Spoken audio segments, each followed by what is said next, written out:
8:30 को आपका एक्सीडेंट होता है और 9 o'clock आप मेंस की एग्जाम देने जा सकते हैं। इंटरव्यू से पहले 1 महीने तक आप हॉस्पिटलाइज्ड है और उससे 1 वीक पहले आप दिल्ली जाके उसकी प्रिपरेशन कर सकते हैं। तो luck has to come with you, उसको आना पड़ेगा और आपको आईपीएस बनाना पड़ेगा।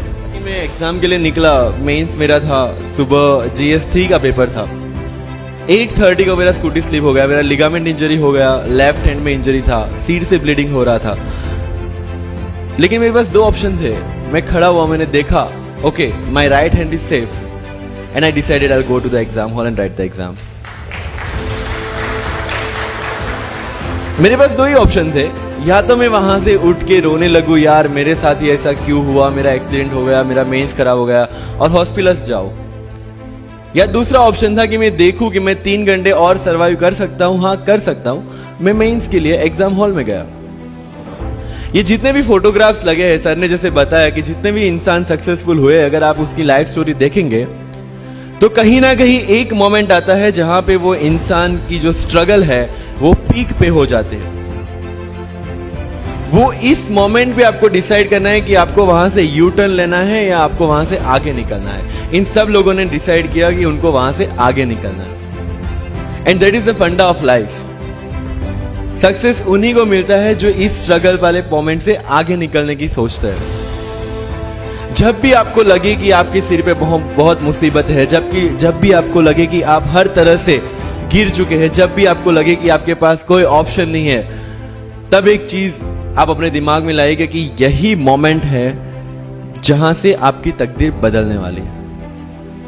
क्योंकि डायमंड जो होता है वो जितना ज्यादा घिसता है उतनी ज्यादा उसकी वैल्यू होती है। सोना जो होता है वो जितना ज्यादा तपता है उतनी उसकी वैल्यू होती है। अगर आप जिंदगी में तप रहे हैं, अगर आप जिंदगी में घिस रहे हैं, अगर आपको लग रहा है कि आप हर तरह से मुसीबतों में गिरे हुए हैं, तभी आपकी जो वैल्यू है वो बढ़ने वाली है।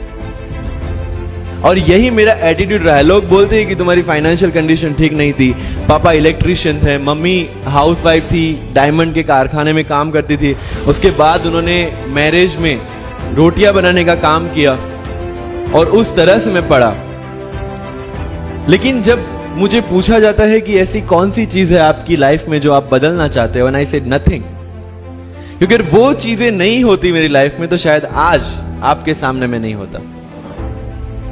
तो अगर लाइफ में प्रॉब्लम्स है, अगर लाइफ में स्ट्रगल है, जैसे सर ने बताया struggle is a part of life and I strongly believe in that.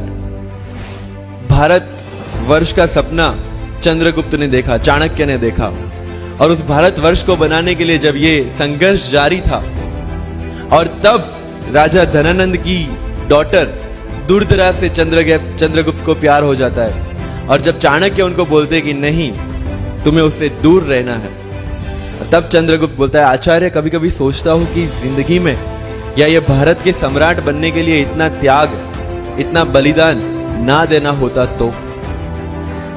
और तब चाणक्य रिप्लाई करते हैं तो हर कोई भारत का सम्राट होता। This is the fundamental rule of life. अगर आईएएस बनने के लिए, आईपीएस बनने के लिए सैक्रिफाइस करना नहीं पड़ेगा, अगर उसके लिए आपको त्याग नहीं करना पड़ेगा, तो आज पूरे इंडिया में हर घर में आपको आईएएस आईपीएस मिल जाएंगे। मुझे एग्जैक्ट डेट याद है, 23 मार्च को मेरा इंटरव्यू था। 20 फरवरी को मुझे हॉस्पिटल में एडमिट किया गया क्योंकि मुझे इन्फेक्शन हो गया था बॉडी में एंड बहुत हाई फीवर था, तो आईवी के अलावा कोई ऑप्शन नहीं था। 1 मार्च को ठीक होके मैंने सोचा चलो दिल्ली निकलते हैं। 2 मार्च को मैं दिल्ली पहुंचा। 3 मार्च को वापस से टॉन्सिलाइटिस का अटैक होने की वजह से फ्लाइट लेके वापस से पालनपुर अहमदाबाद, अगेन हॉस्पिटलाइजेशन। 15 मार्च को I got relieved from the hospital. 16 मार्च को मैं दिल्ली पहुंचा और 23 मार्च को I gave my UPSC interview. तो 1 महीने का हॉस्पिटलाइजेशन। उसके बाद जब दिमाग में ये था कि मेरे साथ जो लोग इंटरव्यू दे रहे हैं वो 1 महीने से प्रिपरेशन कर रहे हैं एंड 1 महीने से मैं हॉस्पिटल में था, again I thought this is the moment to prove yourself. I went to the interview और पूरे इंडिया में 2nd highest marks in interview. कैसा ये कमाल क्या कहे